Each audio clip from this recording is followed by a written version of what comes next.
¿Alguna vez te ha quedado tan poco que lo único que podías ofrecer era una luz?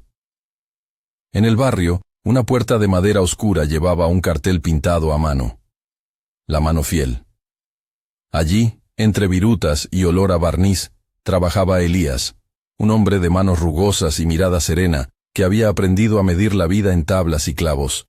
Su taller era un refugio de herramientas viejas, de mesas que habían conocido generaciones, y de un burro viejo que reposaba a la sombra cuando el calor apuraba la tarde.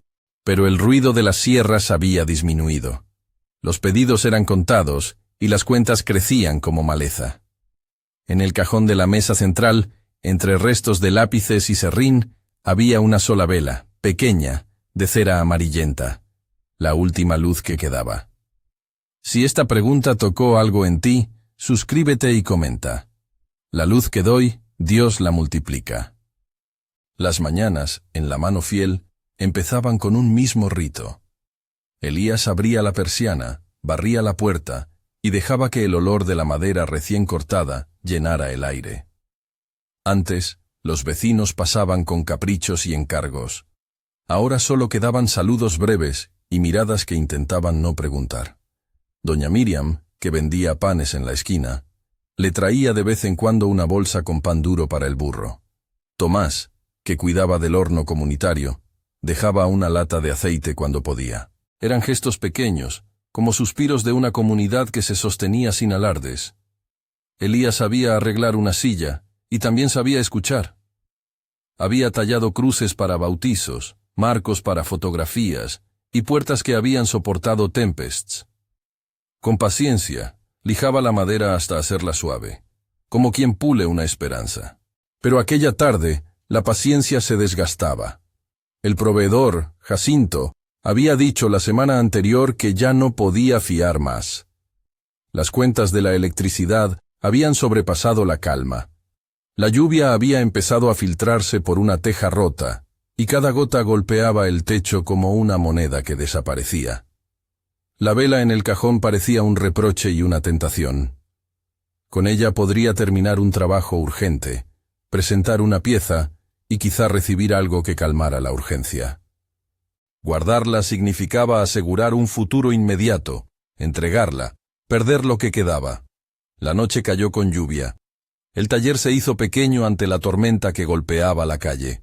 Fue entonces que alguien llamó a la puerta.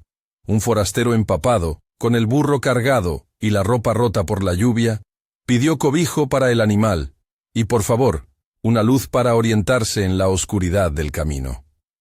Sus ojos, bajo el sombrero empapado, no pedían mucho, solo una vela, una mínima luz para poder seguir. El burro, viejo como el de Elías, temblaba, y la compasión se dibujó en el rostro del carpintero sin pedir permiso. Darle la vela significaba una pérdida tangible. Guardarla, una seguridad inmaterial. Entre lógica y murmullo de fe, Elías vaciló. Recordó las manos que habían pasado por su taller, las de una joven madre que le había traído al niño para que tallara un juguete, las de un anciano que vino a encargar un marco para la foto de su esposa, y sobre todo, recordó cuántas noches había orado en silencio pidiendo no saber más de lo que podía soportar. No fue una decisión espectacular, no hubo revelación sonora. Fue simplemente un movimiento del corazón en medio de la lluvia. Abrió el cajón, tomó la vela y se la tendió al forastero. La cera se sentía tibia por la presión de la mano que la recibía. Antes de que el hombre partiera, Elías juntó las manos sin teatralidad y con voz apenas audible dijo: «Señor, yo hago lo que sé hacer. Tú verás el resto». Era una oración sencilla, sin exigencias, una entrega que cabía en el hueco de la garganta. El forastero asintió, encendió la vela y se fue con el animal sonando pasos en el barro. La puerta se cerró, y el silencio volvió a ser el dueño del taller. La vela ya no encendía la mesa de trabajo, pero la casa quedó más iluminada por algo que no se veía. La decisión de alguien que prefirió la misericordia a la seguridad. La noche fue larga. Cada gota que golpeaba el techo parecía preguntar si Elías había hecho bien. La vela que había regalado ardía ahora en otra mano, y con ella, quizá, la posibilidad de un camino seguro para un viajero. El carpintero se sentó en su banco, miró el burro dormido y dejó que el sueño viniera sin exigir explicaciones. La fe que había actuado se quedó a la vera de la cama, humilde, sin pretensiones. La mañana llegó con una luz distinta. En la mesa, junto a la pila de virutas y el trozo de sierra, había una vela nueva, más alta, sin cera goteada, como si nunca hubiera sido usada. Junto a ella, apoyada sobre un paño limpio, reposaba una cruz pequeña, tallada con manos expertas y de líneas sencillas. Huellas húmedas en el polvo llevaban hasta la puerta, como si alguien hubiera pasado deprisa para dejar aquello y marcharse. Elías contempló la escena con los ojos anegados en preguntas. No hubo trompetas, ni promesas, solo el indicio de que algo había sucedido fuera de su vista. No fue la única señal. Con el correr de los días, llegaron pequeños gestos que fueron construyendo una respuesta. Una caja de clavos dejada en el umbral sin nombre. Un manojo de manos jóvenes que ofrecieron ayuda para cubrir la teja rota. Una docena de huevos frescos de la señora que vivía río arriba, pintura vieja para arreglar la fachada. Todo llegaba en proporciones necesarias, justas y discretas. Nada ostentoso, nada excesivo. La medida parecía hecha a la medida de la necesidad. Jacinto, el proveedor, vino al taller un lunes por la mañana con su camioneta cargada. No traía una fortuna ni grandes palabras. Dejó unas tablas que alcanzaban justo para los pedidos pendientes y para reparar la mesa de trabajo. «Pensé en usted», dijo con la voz más suave que Elías había escuchado en mucho tiempo. No hubo gesto triunfal, solo una mano que devolvía la confianza. El gesto de Jacinto no fue un milagro de abundancia, sino la exactitud que sostiene a quienes hacen lo posible con lo que tienen. Algunos en el vecindario miraron con escepticismo, otros con gratitud. Hubo quienes comentaron que quizás Elías había tenido suerte, o que algo misterioso había pasado en la noche. Pero la verdad, allí, en el taller, era más sencilla. Cuando alguien da su poca luz sin cálculo, la comunidad se mueve como un cuerpo que responde. No siempre llega la solución que la mente humana habría pedido.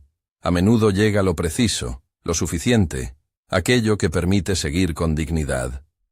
Con el tiempo, la historia de la vela empezó a correr entre las casas. Jóvenes llevaron encargos, madres hablaron de una mesa reconstruida para una familia que necesitaba, y el burro, que antes descansaba más tiempo que trabajo, volvió a oír el trote de encargos que no eran lujosos pero sí necesarios. Elías no cambió su forma de ser. Seguía siendo el hombre sencillo que acomodaba las tablas con el mismo cuidado que un padre acomoda a un hijo dormido. Solo que ahora su mirada tenía una quietud nueva, una confianza que no dependía de los números en un papel. Días después, el forastero regresó. No caminó en la penumbra ni llegó con prisa. Venía con pasos más firmes, con un abrigo que denotaba no un rico vestuario, sino un hombre que había encontrado un lugar donde poner pie. Apoyó su mano en la mesa y dejó un sobre con cuidado. No habló de milagros ni proclamó nombres. Simplemente entregó el sobre como se entrega una herramienta. Al abrirlo, Elías encontró el dinero justo para saldar las deudas que más apremiaban y para comprar las piezas básicas que permitirían continuar. No fue una suma que cambiara su vida. Fue la cantidad necesaria para respirar un tiempo más. El momento de abrir el sobre fue íntimo. No hubo gritos de júbilo ni cámaras. Solo el ruido sordo del papel entre las manos del hombre que había decidido dar. La sensación, más que alivio, fue de asombro agradecido. La provisión había sido medida con precisión, como quien sabe contar sin desperdiciar. La emoción no lo convirtió en héroe. Lo dejó humano, con la certeza de que había hecho lo que debía y de que no estaba solo. La comunidad, al ver cómo las cosas fluían, no se atribuyó todo el mérito. Algunos decían que había sido Dios, otros que había sido el espíritu de solidaridad del pueblo. La lección, sin embargo, cruzó todo debate. Dar con fe no garantiza riquezas, pero abre caminos para recibir aquello que es necesario. La generosidad inauguró una corriente de pequeños retornos. Un vecino que necesitaba una estantería dejó huevos frescos a modo de pago. Una joven que quería aprender carpintería ofreció sus manos a cambio de enseñanza. La madre, que había recibido una mesa para su hija, volvió con una manta hecha a mano como agradecimiento.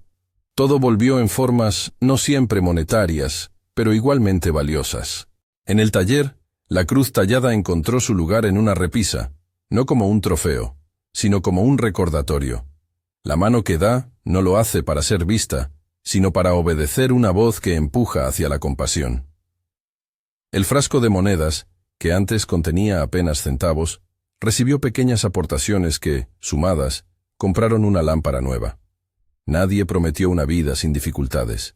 Simplemente, la vida del taller cambió de tono. Elías siguió cobrando lo justo por su trabajo, y cuando la gente no tenía cómo pagar, él aceptaba lo que podía: un pan, un puñado de clavos, una palabra de aliento. Esa transformación fue, sobre todo, interior. Elías dejó de mirar la cuenta bancaria como única medida de éxito. Aprendió a reconocer la dignidad de cada intercambio, la manera en que una mano que acepta no pierde su valor. En las noches de lluvia, volvió a sentir que la presencia de Dios no se manifiesta en pañuelos rebosantes, sino en el detalle preciso que llega a tiempo. La fe le mostró que dar, aún en escasez, no es una apuesta contra la supervivencia, sino una apertura que permite a otros entrar en la historia compartida. ¿Y qué pasó con el burro? El animal continuó siendo el compañero fiel, con sus costumbres y su paso lento. Sin embargo, ahora el burro no solo era carga, era testigo del movimiento de vidas que se entretejían alrededor del taller. Los niños que pasaban por la puerta le ofrecían manojos de hierba, y Elías, que antes guardaba la ternura para sí mismo, se encontró sonriendo con más frecuencia. La luz que había dado no solo iluminó un camino, también encendió algo dentro de la comunidad. No todo fue inmediato ni perfecto. Hubo días en que el trabajo escaseó y la angustia tocó otra vez la puerta. Pero la diferencia ya no era la ausencia de problemas, sino la manera en que se enfrentaban. Con manos que sabían compartir lo que tenían, con vecinos que habían aprendido a devolver en aquello que podían. La provisión no llegó como prodigio espectacular, sino como un entramado de acciones pequeñas que, sumadas, dieron fruto. Elías, que nunca buscó fama, comenzó poco a poco a recibir encargos que no le cambiaban la vida en términos de lujo, pero sí le permitían sostener la dignidad de su oficio. Enseñó a jóvenes del barrio a manejar la garlopa y la cepilladora, a reconocer los nudos de la madera y a cuidar las herramientas. No cobró a algunos, a otros les pidió que le trajeran algo a cambio: la fruta de su jardín, una tarde de ayuda para reparar el techo de alguien mayor. Así, la economía del taller se transformó en una economía de reciprocidad, donde la moneda más valiosa era la presencia y el esfuerzo compartido. La historia de la vela se convirtió en parábola viviente, no por el asombro, sino por la coherencia. Quienes la escucharon aprendieron que hay dos tipos de riquezas: la que se cuenta en números y la que se cuenta en confianza. Cuando el movimiento de dar proviene del corazón, ya no es simplemente una transacción. Es un gesto que activa redes. Darlo poco con fe no asegura una multiplicación material sin medida, pero sí abre la puerta a que la providencia llegue en la forma que corresponde a la necesidad. En una tarde templada, mientras el sol atravesaba las ventanas y dibujaba tiras doradas sobre el banco de trabajo, Elías compartió una última reflexión con un aprendiz. No se trata de dar para recibir, dijo con voz pausada, sino de elegir la intimidad de la misericordia cuando la lógica te empuja a cerrar la mano. Eso es todo. Sus palabras no sonaron a lección impositiva, fueron más bien un testimonio sencillo de quien ha aprendido en la dureza y en la ternura. La comunidad siguió moviéndose. Cuando un incendio pequeño consumió la cocina de una familia, fueron varias las manos que acudieron con ollas y ropa. Cuando una mujer quedó sin trabajo, algunos la contrataron para limpiar y mantener el horno comunitario. No hubo grandes anuncios ni carteles que proclamaran un milagro. Hubo vida que se sostenía por medio de acciones concretas. La provisión, en este relato, no era una promesa universal ni una fórmula que se aplicara sin condiciones. Era la respuesta de un Dios que se manifiesta a través de la generosidad humana, medida y oportuna. Quizá lo más notable no fue lo que Elías recibió, sino lo que aprendió a reconocer: la presencia de Dios en los detalles. No la presencia que anula el esfuerzo humano, sino la que lo acompaña y lo hace fructificar. Cada tabla bien lijada, cada clavo colocado con cuidado, cada cruz tallada para alguien que perdía a un ser querido, era un acto de servicio que se volvía ofrenda silenciosa. La fe que actuaba en el taller no exigía resultados llamativos, se contentaba con la fidelidad suave de cada día. La vela, la cruz, el frasco de monedas, el burro y la lluvia siguieron siendo símbolos de una historia que no necesitó grandes titulares para ser verdadera. La vela era la decisión, la cruz, el recordatorio, el frasco, la sencillez de lo que alcanza, el burro, la dignidad de la carga, la lluvia, el examen que pone a prueba el techo y el corazón.